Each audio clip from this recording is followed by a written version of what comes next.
Okay, so this is going to be a lecture entitled Dead Zones, and I'll explain in a minute about dead zones. But I have to say that this is a topic that perhaps would not be in many classes on marine biology, but it does touch on a very relevant environmental problem that coastal areas of this country and around the world are facing. And it touches on some important basic principles in marine biology. So that's my excuse for included in this course. So there you can see the readings, and this is based on several papers in the original scientific literature. So, okay, so what is a dead zone? It's not something that affects your cell coverage, but rather it's a region in the water that doesn't have any oxygen.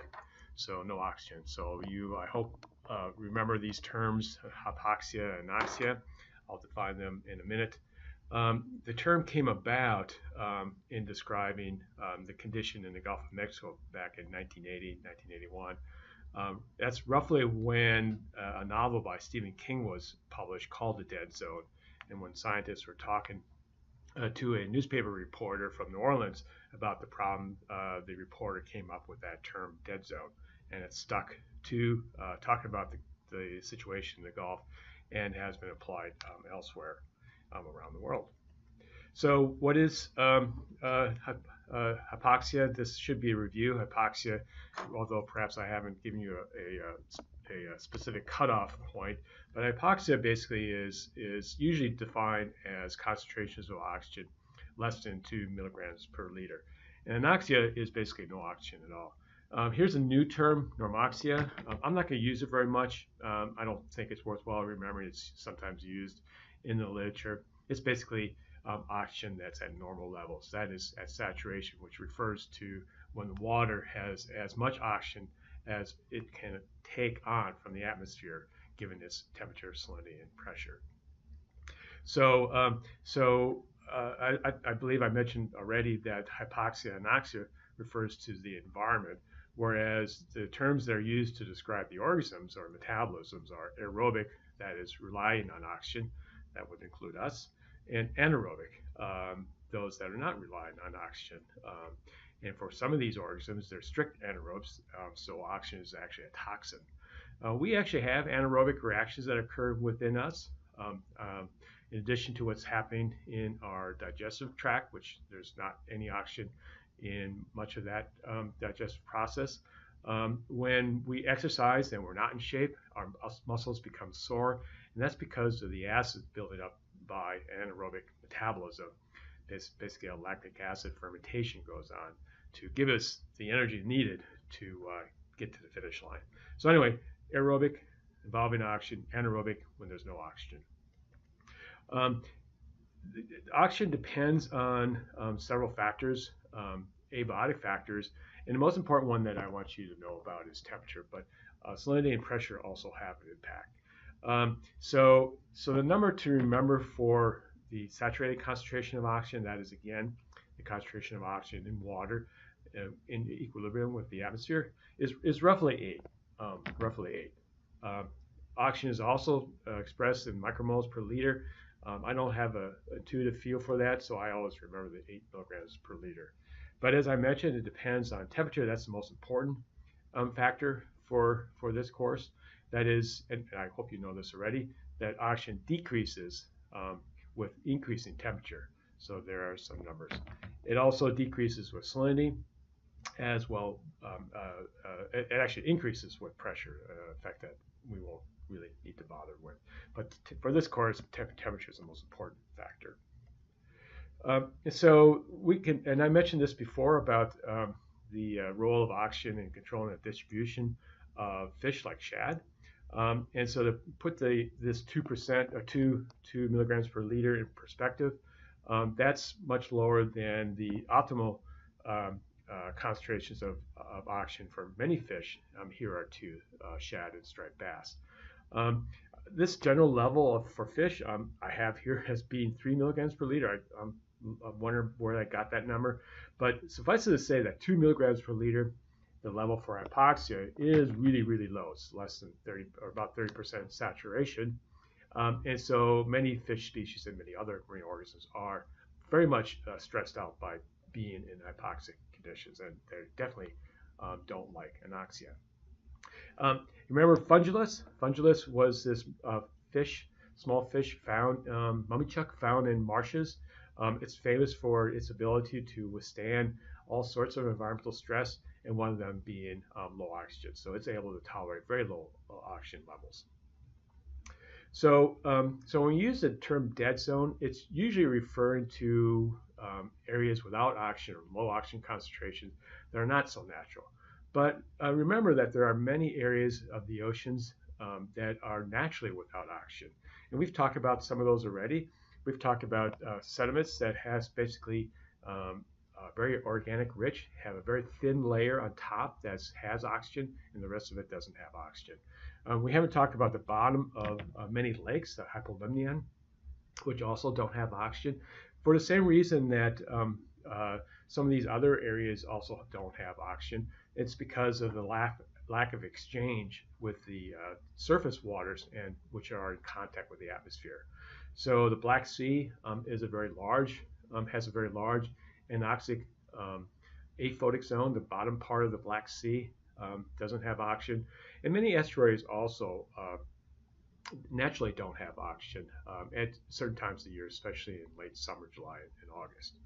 But the problem is that even for the Black Sea, there are areas of it in the northwest shelf of the Black Sea that are have turned have lost their oxygen concentrations and are turned to be a dead zone, as well as estuaries such as the Chesapeake Bay has very large areas of it that lose its oxygen in the summer. That's not so natural. So this map of the world kind of indicates some of these more natural regions, especially the OMZs, the oxygen minimum zones. They're associated with uplines off the coast of South America, off the coast of Africa, and then around the Indian subcontinent there, the Asian subcontinent. So those are all natural, caused by upwelling of nutrient-rich water, which are causing very vigorous phytoplankton growth and blooms in the surface waters, and which in turn leads to the production of organic material, which in turn sinks and that's degraded and uses up all the oxygen. So we'll go over that in more detail in a minute when we talk about the unnatural zones, but that's basically the reason why these large regions of the oceans, the OMZ regions, naturally don't have oxygen. But this map also gives these other areas, especially off the east coast of the U.S., Europe, and understudied but increasingly recognized as being a problem is coastal waters off of China, which are also have low oxygen. And those areas have low oxygen because of eutrophication.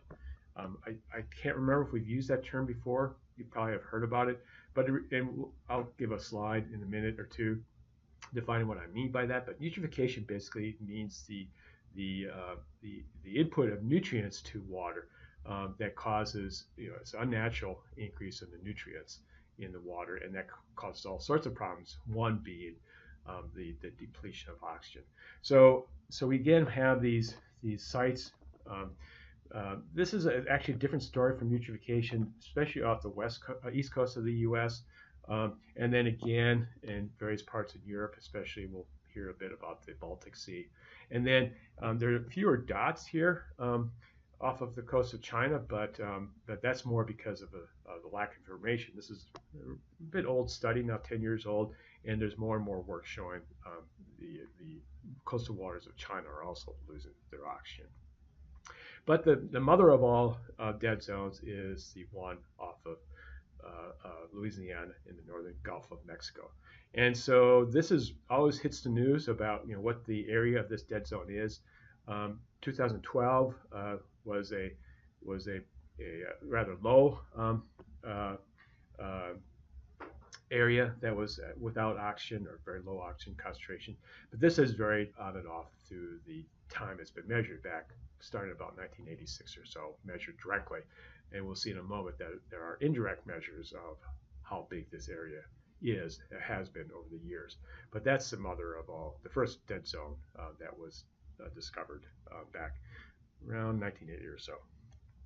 Okay, and so the person who is really responsible for highlighting this problem, both as a scientific problem and why is there the pollution of oxygen in these waters, but also highlighting an environmental problem associated with this, is Nancy Rabelais, and she has been well recognized. Among her many awards is this MacArthur Genius Grant that she won now a few years back, and she's been really prominent in working on this problem in the northern Gulf of Mexico. And she's worked in close collaboration with Gene Turner, who happens to be her husband, and the two of them have many papers on this topic. Nancy used to be at LUMCON, which is in a small town in Louisiana, and now she used to be the director of that lab, but now she's moved to the big city of Baton Rouge and at Louisiana State University. So, what causes hypoxia? What causes the dead zone? So you know that oxygen comes from photosynthesis.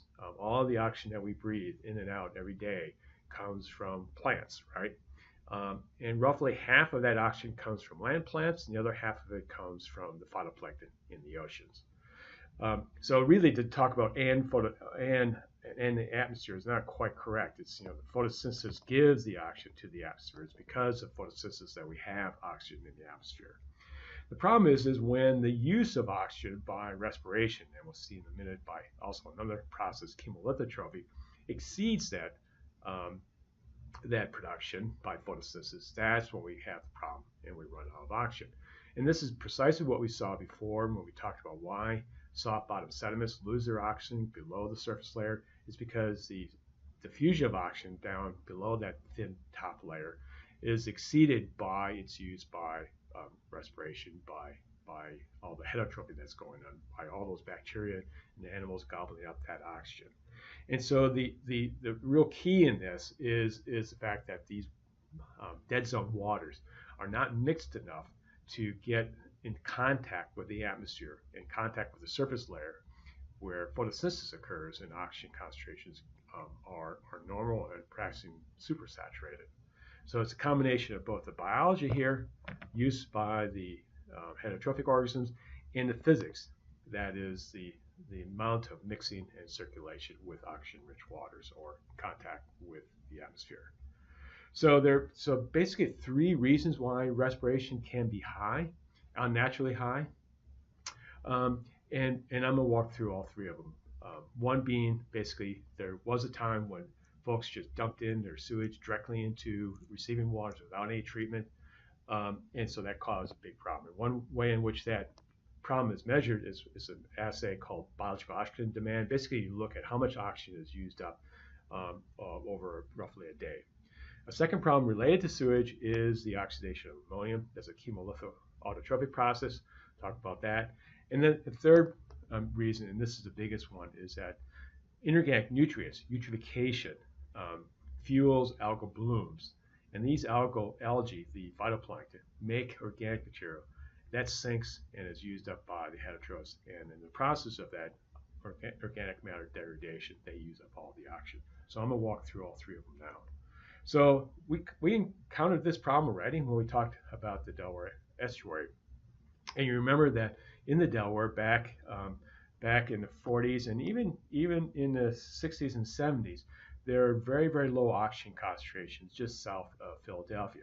So what you're looking at here is Philadelphia to the north here and Wilmington to the south. And this is measured in these real, not scientific units, miles. But the idea, and Lewis would be way down here at 0.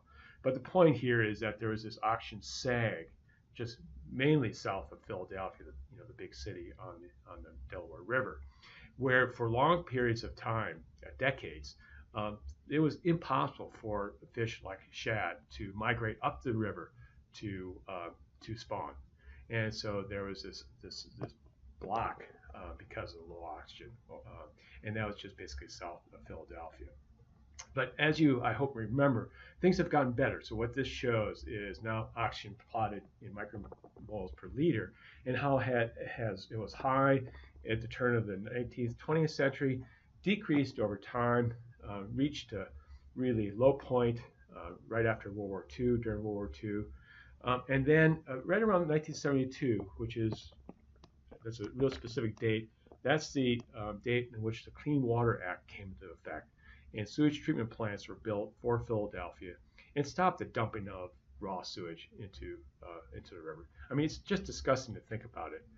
And this occurred in other places, of course, around the world, um, and that this raw sewage is dumped in.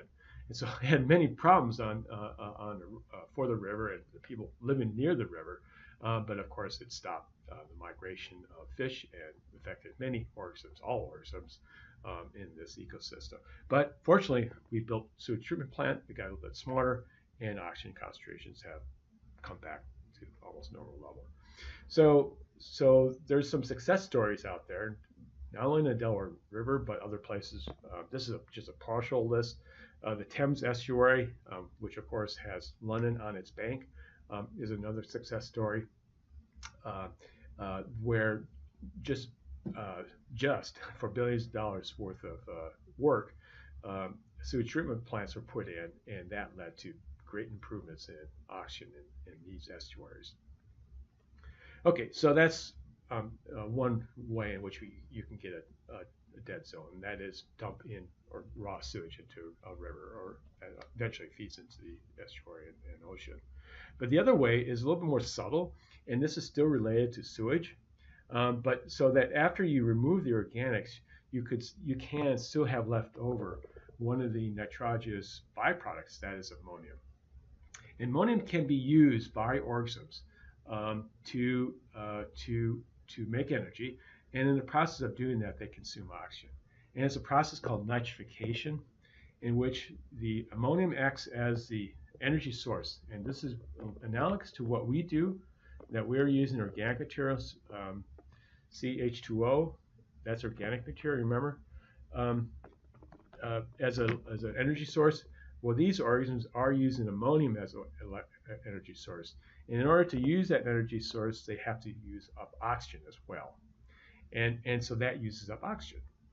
So it's a type of chemolithotrophy. That is, the organisms are getting their energy from chemos, or in this case, inorganic compounds, rocks, whereas we are chemoorganotrophics. That is, we're getting our energy from organic compounds, not litho compounds or rocks, but organic compounds. We've already seen this type of metabolism when we talked about the hydrothermal vents, where instead of ammonium, the compound was H2S. But it's roughly the same process. Very, very, very different organisms carry out this nitrification as opposed to hydrogen sulfide oxidation, but overall it's the same type of process. So that's another way in which oxygen is used up. Inorganic material that's released by sewage. So even though this organic material may be gone, there may be ammonium, and there can be ammonium released into the water, which can cause problems. And so obviously there are now secondary treatment plants or aspects of the plant that take out that ammonium and stop that problem from occurring. So that's the second way in which oxygen is used up in receiving waters and rivers feeding into estuaries. Now the third mechanism or reason why we have high respiration and thus hypoxia and dead zones is, and this is the most important and biggest one, and that is because of algal blooms caused by excess inorganic nutrients. So what's happening here is that the nutrients are coming in as fertilizer generally, leaching from land, our lawns and fields, croplands. Those are leading to high algal biomass. Those algae are producing that organic material, and that organic material is fueling the use of oxygen and leading to the dead zone. And that's the case in the Gulf of Mexico and many other places around the world. So what happens is that this organic material, the nutrients flow into the surface waters where they create an algal bloom. Now the algae themselves may be quite harmless. In fact, may actually lead to high algal biomass, but also enhance other trophic levels predators and herbivores that eat the phytoplankton, and eventually increase fish production. We saw already that very productive fisheries are associated with upwelled waters where algal biomass and production is really high. So we're not talking about harmful algal blooms here. We're talking about blooms that are otherwise quite good, in fact, you could argue. The problem is that when these algae, when there's too much of them, they sink and die. They lead to the use of the depletion of oxygen in the bottom waters, where there's no mechanism to return that oxygen to the bottom waters. And that's precisely what happens in the waters underneath upwellings, those productive fisheries off the coast of South America, Peruvian anchovy story, upwelling off of Peru and other areas off of South America have very extensive upwellings, very rich productive fisheries, and yet underneath that very biologically active area, there's water that has very, very low oxygen concentrations. In fact, sometimes is anoxic, no oxygen at all. So, so natural question is, where are those nutrients coming from? And the answer is usually there are point sources. Point sources are, as the word implies, is where you can actually go and look at it and point your finger at it.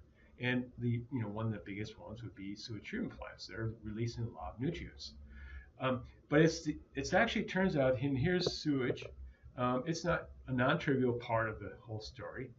But what's more important and bigger are the non-point sources. These are sources that you can't go and point a finger. There's no pipe, draining into the river or to the estuary with the nutrients. It's just kind of leaching in various, somewhat mysterious ways, although we know a little bit about those ways. But it's not as if you can go look at it and just block it up as if we're a pipe. They're non-point sources. And the biggest ones are related to agriculture and basically fertilizer. So what you should know now, we're roughly halfway, so hang on there. You'll get there to the end. So, the definition of a dead zone, and a more scientific word is hypoxia. They're not actually, scientists don't like to use these kind of flowery terms. You'll see a dead zone used sometimes in the scientific literature, but you'll certainly, there's a lot of work done in using the term hypoxia. So anyway, those are waters with roughly less than 2 milligrams of oxygen per liter, where the saturation is roughly 8. So those are two numbers worthwhile remembering. So it happens when the oxygen use exceeds replenishment by mixing with the oxygen-rich surface waters. So we'll talk more about how stratification plays into this, but that's an important key element of this. So there are three mechanisms that lead to this excessive oxygen use and less loss. Biological oxygen demand due to sewage, but that's been stopped by sewage treatment plants. We mentioned also the fact that there's chemolithotrophic reactions that involve the oxidation of ammonium that leads to oxygen loss. But the most important one is eutrophication. That's basically excess nutrients that are going into these waters, mainly from, now you should know, is these non-point sources of fertilizer. So let's just review once again kind of the ingredients you need to know to form a dead zone or a hypoxic layer. And you can see that this came from a newspaper out of New Orleans. And if we can imagine a river flowing into the, just by, because it's in New Orleans, it's Gulf of Mexico. And of course, this fresh water is sitting on top of, being less dense, sits on top of salt water. So in the beginning of the course, we talked about temperature setting stratification in the oceans. Here, salinity is much more important. Temperature does have a role, but it's salinity that's really causing the problem, or contributing to the problem. And so that fresh water sits on top of the salt water, so it's not mixing. And of course, the atmosphere here is where the oxygen is, as well as the oxygen in the water itself. So that fresh water is bringing in the nutrients and causing the extensive phytoplankton growth, the algal bloom. Again, these are usually actually not harmful algal blooms. These are blooms that otherwise would be quite good, so quote unquote, for the rest of the food chain. But because this fresh water sits on top of the salt water, it's cutting off the exchange of the oxygen-rich waters with the oxygen-poor waters, and hence we get the dead zone. So fresh water flow from the Mississippi is really important. It's doing two things. It's bringing in the nutrients, but it's also bringing in the fresh water. In fact, there's very good correlations between freshwater flow and the extent of the dead zone. There's if you know just the rate of flow, which varies because of drought and its opposite, excessive rain, you know the area of the dead zone. So where are the nutrients coming from? Well, you kind of I've given the hint already of where they come from, and hinted also by this bag. It's coming from agriculture for the most part. Non-point sources are much more important in most of the dead zones, and that includes the northern Gulf of Mexico.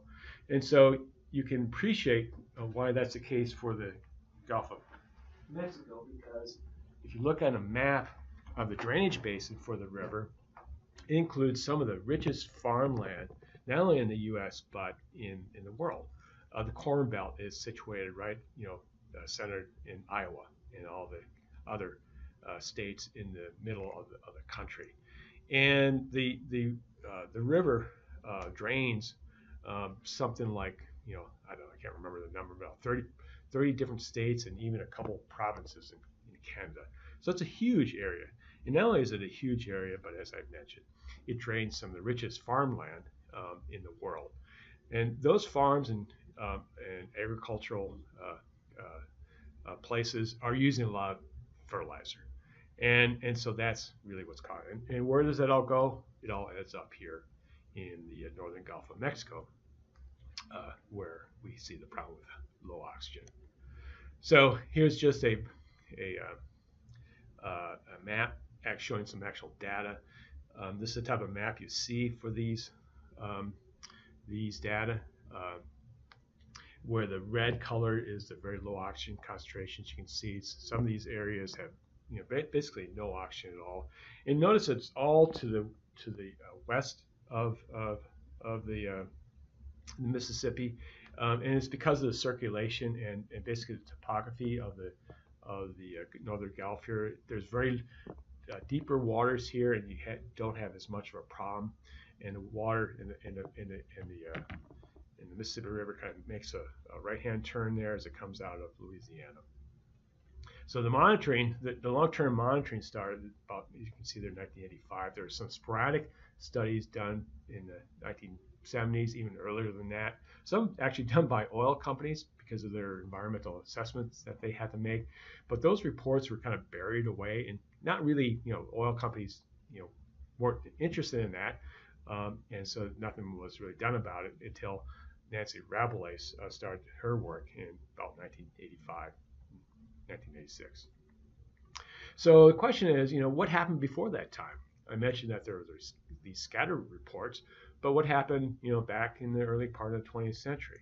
And so we can use sediments to look at this and figure out what the Gulf looked like back, as we'll see in a moment, thousands of years. We can date the sediments by various geochemical methods. You may be familiar with the C14 method. Basically, C14 has a half-life of about 5,000 years or so. And so if you know the amount of C14 is the radioactive version of carbon. C12 is the non-radioactive version, the stable isotope of carbon. So if you know C14, you know how old the sediments are. And there are other measures of sediment age.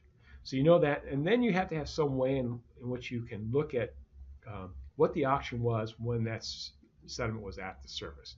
So the sediment, now the concentrations of oxygen deep in those sediments is basically zero. And that's natural. Remember, we've talked already. These are soft bottom sediments, and so there's not going to be any oxygen naturally. And that's not the question. The question was, what was oxygen back 30 years ago?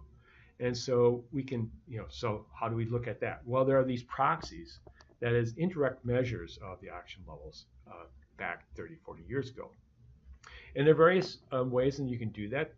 minerals and trace metals, which we will not get into, but we're going to talk a little bit about these proteins, foraminifera, that are very popular for use in various ways of looking at what the environmental conditions were back over geological time, not even just decades ago, but actually over thousands and sometimes millions of years ago. And so we can use these data to ask some questions about how natural is the hypoxia that we see in the northern Gulf of Mexico and elsewhere. So I've kind of given you the answer already, but it wasn't clear when this work was first starting to come out back in the 80s and 90s, 1980s and 1990s. You can imagine that the farmers in Iowa were not too happy to hear that they were the problem, and so there was pushback and in the suggestion that the fertilizer from their farms are causing these problems in the northern Gulf of Mexico. So one way to get at that is if you know what the dead zone area was, or was there even a dead zone before fertilizers were used. So foraminifera are useful for doing that. So these again are proteins. There's lots of different types, and what's good about them is that they have these shells. These the term that's used for this is test, kind of a weird word for that, and they're made of calcium carbonate, basically a cement-like, very stable material, and so they come in very distinctive shapes, and so by looking at how these different, and the shapes vary among the species, and so we know about how these different species react to various environmental conditions. And as you imagine, there are some species that don't mind so much the hypoxia, the low oxygen. Others are not so happy with the hypoxia. And so by looking at these three species, and the names are not that important, what's important to know is that you can use foraminifera for looking at this question. We can get an idea about what oxygen levels were back decades ago. And so here's the answer. And so again, this is going down deeper and deeper into the sediments. And we know the age of that sediment by, I think in this case it was C14 dating, but it could have been by lead-210. And basically here are the oxygen tolerant species of foraminifera and how they varied down through that sediment core. And the point here is basically you see this increase in these organisms as we get closer and closer to present day conditions. And basically roughly about mid-20th century, we see this big increase in these oxygen or hypoxia tolerant foraminifera. In other words, there was not much of a dead zone before 1950. There was some hypoxia before 1950, but it really increased as we get closer and closer to the present day. And so, in fact, there's a correlation between the number of these sites. Now, this is worldwide, and the increase. So here's in red is the number of the hypoxia sites worldwide, and the increase of what's called reactive nitrogen. That's basically fertilizer, basically ammonium for the most part. That's ammonium that's used for fertilizing plants. And this is our method, our estimate of industrially fixed nitrogen that's basically fertilizer synthesis and production. There's also some nitrogen that comes in from biological nitrogen fixation associated with crops. Basically, the legume crops have these symbiotic bacteria that help fix nitrogen, and there's some nitrogen that comes from fossil fuel burning. But the main sources of this nitrogen comes from fertilizer synthesis. And it's when these fertilizers started to be used really extensively back, past 1950 or so, we see this big increase in coastal eutrophication. That is the increase in nutrients in these coastal waters, and that brought along the problem with hypoxia. And so, as I mentioned, there's been this increase of these dead zones over time. Now, some concern that, is this because we're just looking for these and that's why we're seeing this increase, or is it a real increase? And and when and it's probably a little bit of both. But when we look at sites like the northern Gulf of Mexico, and we'll see in a moment uh, the story for the Baltic Sea, it's clear that the frequency and the intensity and the prevalence and the area of these dead zones are in fact increasing. So, so we can go back even further in time by using this type of sediment approach before there were even people around, or many people. And as I mentioned, that's been done for these areas. Gulf of Mexico, it's been going back. Scientists have gone back as much as 1,000 years, and you can see these other extents of the story. And I want to focus on the Baltic Sea because that's when there's a really interesting story about the Baltic Sea, about how hypoxia has come and gone over the millennia in this body of water. So the Baltic Sea is located between here's Sweden, and here's the rest of Eastern Europe, Poland, and Estonia, and so on. And so it's really pre-enclosed. I mean, the only way in which fresh seawater comes in is via the Denmark Straits there, between Denmark and Sweden. And so it's a very again it's really a strict inlet, so to speak, from the North Sea going into the Baltic Sea. So it's really enclosed. Huge number of people live in this area. Many countries right on the coast, as well in the drainage basin. So it's a really kind of fascinating story to look at how these countries have gotten together to help look at this problem and to perhaps solve it. So this is one area in which actually oxygen concentrations have been measured now for over 100 years, going back to the early part of the 20th century. And it's amazing that there are measurements. Some measurements, oxygen itself wasn't measured during World War I or World War II. There were other measures of temperature and salinity during this time. But except for the two world wars, oxygen has been measured quite extensively through the years. And you can see again this big increase back around 1950 or so in the area of hypoxia in the Baltic Sea. And so again, we can use the sediment approach to look even back further in time. And here, I don't remember exactly how they got the years, but they looked at the hypoxia by the lamination. Now, lamination basically means this really ordered layers to the sediment. And if you remember how organisms that are able to go into these sediments would disrupt that. So you would not get lamination if there's lots of organisms bioturbating those sediments. And so you get only lamination when there's no oxygen at the surface. So it's in the bottom waters. And so by looking at lamination, the extent of hypoxia has been deduced back 1,000 years. And so you can see these times of hypoxia, that is dead zone, associate different changes in the climate, as well as changes in what was happening on land. And if we go, so just to back up a bit, I should mention that one big impact on the extent of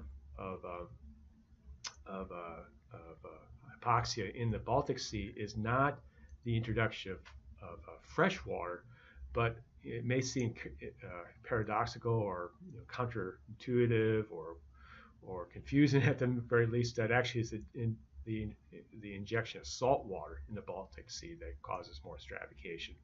So remember, in the northern Gulf of Mexico, is the fresh water coming from the Mississippi River that causes stratification. Basically, you're decreasing the density at the top, and that causes stratification.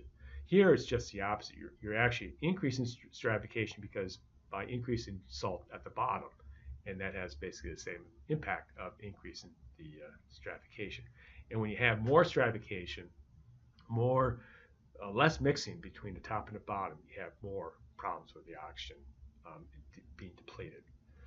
So as I was about to say, if we look more closely at the most recent time, the last 2,000 years roughly, we see this this change in hypoxia and anoxia problem over time, now associated with things that are happening in on land with the coming and going of the human population. And there is these, and this is also connected with climate, that this climate was really favorable back about 1,000 years or so, sometimes called the early medieval expansion, when farmers were actually able to farm on Greenland, and there was settlements there. But then the weather turned cold again. There's basically a little ice age that occurred, and it did help that plagues started to come in about 1400 AD, and of course plagues, the Black Plague, decimated Europe. About as much as 60% of the population of Sweden was killed off by the plague. And well, that was bad for people, but it was good for the Baltic Sea, because without the people on the land, so why do people on land affect what's happening in the sea? Of course, more people meant more agriculture. More agriculture meant more nutrients going into the Baltic. They didn't have the industrial level of fertilizer that we see today, but they did disturb the soil. They did have more cows, and all those factors led to more nutrients going into the Baltic and causing more hypoxia problems. Okay, so maybe this is obvious, but I think it's worthwhile stating and making clear, is that hypoxia is not such a good thing. There is the obvious problem that people, we don't like having no oxygen, we die, and as do many marine organisms. But in addition to that, we talked already about how in truly anoxic conditions where there's no oxygen, H2S, hydrogen sulfide, can be produced, and hydrogen sulfide is a toxic gas that is toxic to many marine organisms. I haven't talked too much about N2O. N2O is a greenhouse gas that's also produced when oxygen concentrations are low. So both bad things. But oxygen or lack of oxygen or low oxygen concentrations have many less obvious effects on organisms, and how they respond to it is a kind of a complicated story. And one complication is this problem called habitat compression, which we're going to talk about in a minute. So what's well, here we are. I thought it was a little bit later, but here it is. So what's habitat compression? So when we talk about a dead zone in the northern Gulf of Mexico, it's not as if there's no oxygen through the whole water column. Now that was the case in Delaware River back about 1950, 1960. There was no oxygen except for maybe a thin layer at the top for miles and miles south of Philadelphia. But now when we talk about hypoxic waters, we're talking about the bottom layer for the most part. And the top layer may have even supersaturation levels of oxygen. So it's only the bottom layer that is impacted. So what organisms can do is just, some can just simply swim away from that. But what does that mean? Is that they're now where before they would be at the bottom and perhaps hidden away in some of the bottom topography that they see there. Now, because of hypoxia or anoxia, they are forced to go into shallower waters, and perhaps even to come on to move closer to land. And so the problem there is that they may become more susceptible to predation by other organisms. So the benthic fish can move out, and that may save them, but again, we have this habitat compression problem that they have to deal with. So some of the bigger sessile organisms, though, of course, are screwed. They're just not going to be able to survive the hypoxia. So organisms have different sensitivity to the low oxygen. I don't think it's worthwhile remembering this. So it's not important for you to remember this. Just know that all organisms are not affected equally by low oxygen. And so this is just another graph showing that. There are other, so this is just medium lethal concentration of oxygen. How low can it go?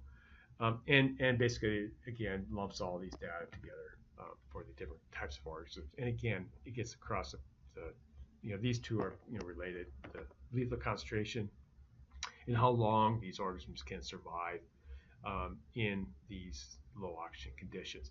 Then there are also sublethal effects. That basically, even though the organism is not killed off, they will start changing their behavior and metabolism in response to that low oxygen. So that's been looked at by a variety of different methods.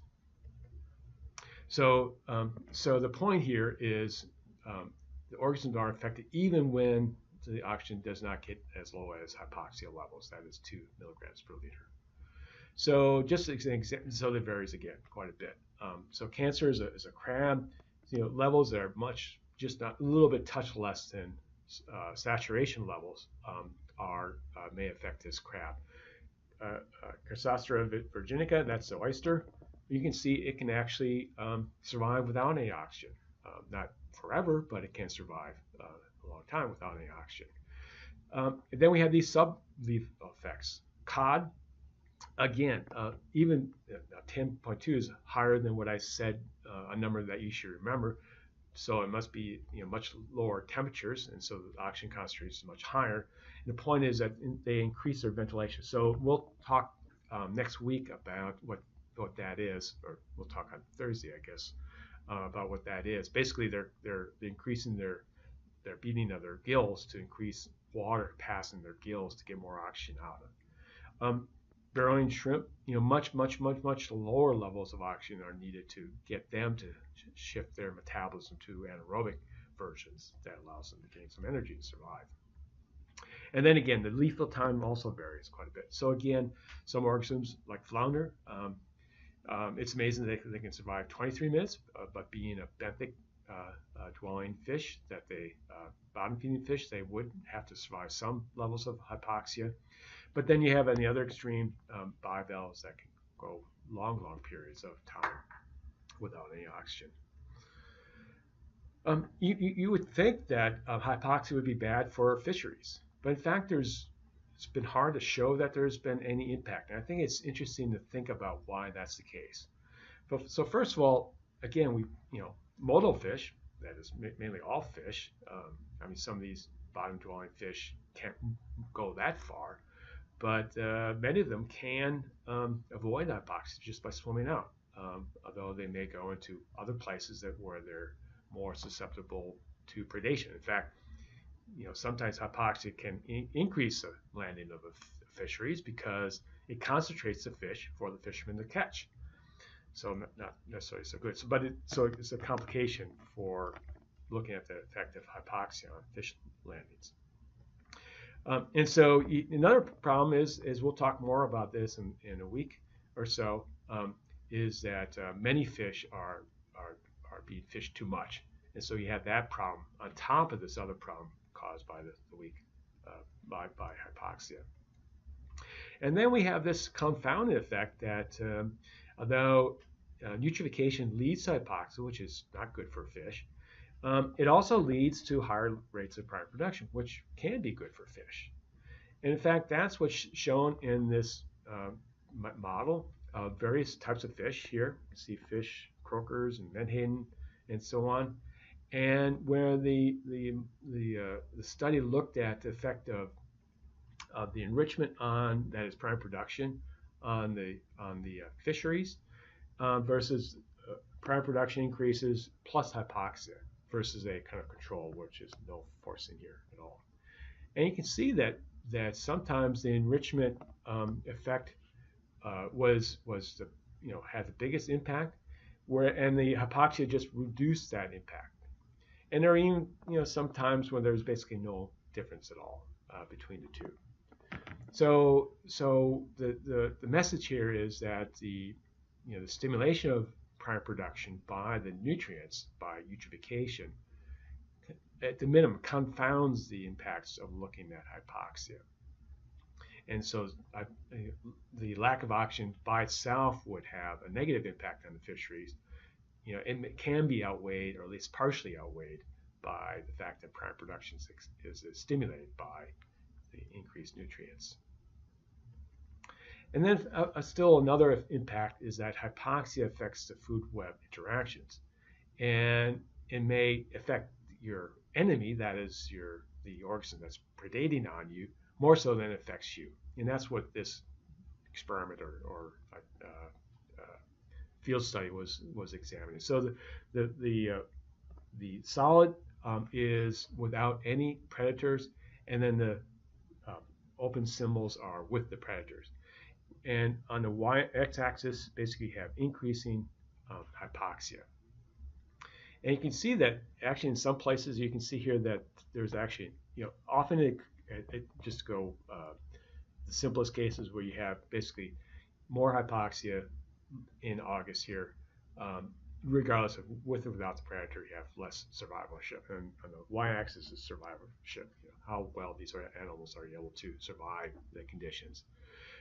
And of course, without the predator, by these sea stars and fish and so on, the organism, of course, does better. The organism being soft-shell clams here, and then these bivalves, mussels, more soft-shell clams, and then quahog.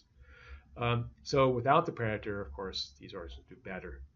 But the interesting thing here is that the hypoxia can allow these organisms to do better because basically it's killing off the in this case the predators, the sea stars and fish, more so, or probably pushing them away or causing them to migrate away from the area, and the bivalves are able to withstand these low oxygen conditions.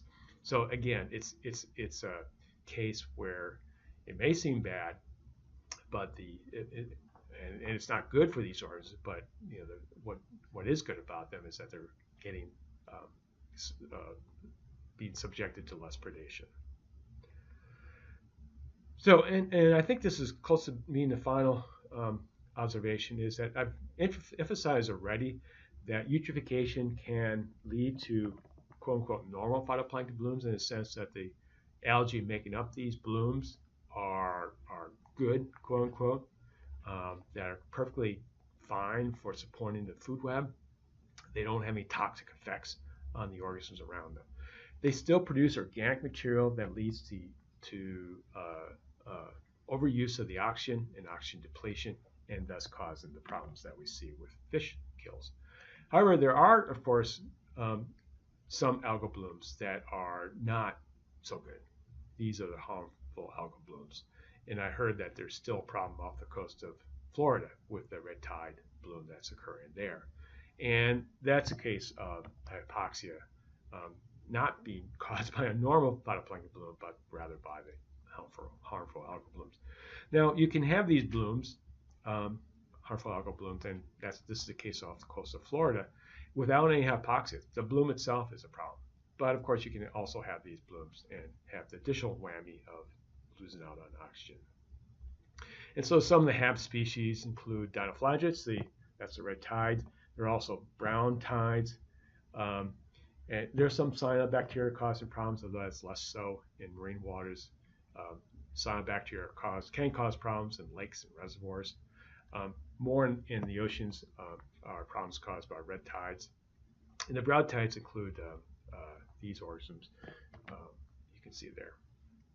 And the final chapter is a book that was written about Wisteria, which got a lot of headlines, but when it was first discovered back in 1900s, the organism was discovered, and you still hear about it, but it's not quite as bad as this book makes it out to be.